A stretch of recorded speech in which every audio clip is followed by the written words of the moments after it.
Another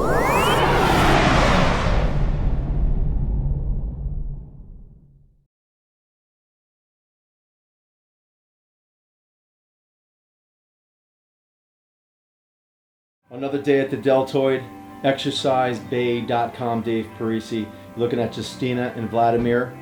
We're doing some lesson plans for you today on side raises, old school with innovative design. And what we're talking about now is just basically determining the motion. Strong, stable stance, slight bend in the knee, a little hinge forward on the hip.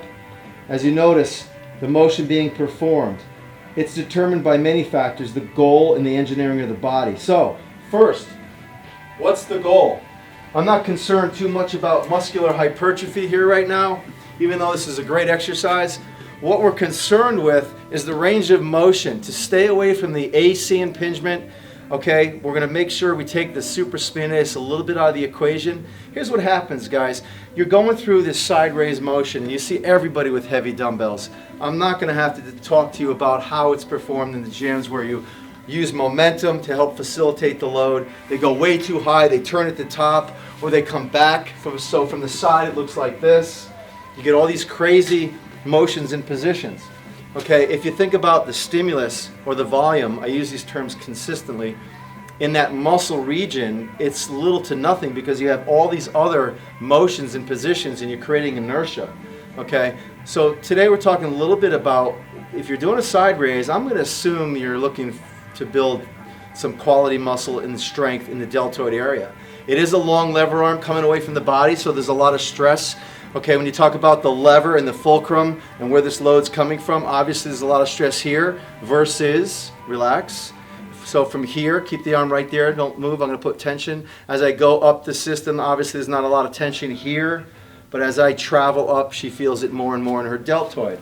So we're going to use that long lever arm, go back into the motion, and here's the range of motion I'd like to stay at. Okay, just keep going through the motion, Justina. As you come up, Vlad, come up to your top position, hold. I want water to run down the arm here.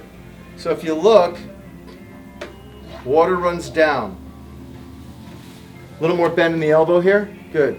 Water runs down the arm.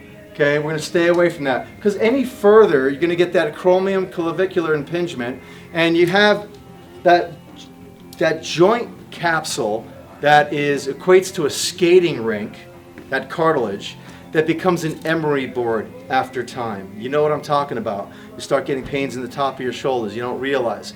Also, with heavy side raises, you get opposing forces, okay, like the extensor group of the forearm that has to shorten and contract to hold the dumbbell or the wrist would fall, okay? So you're holding that up.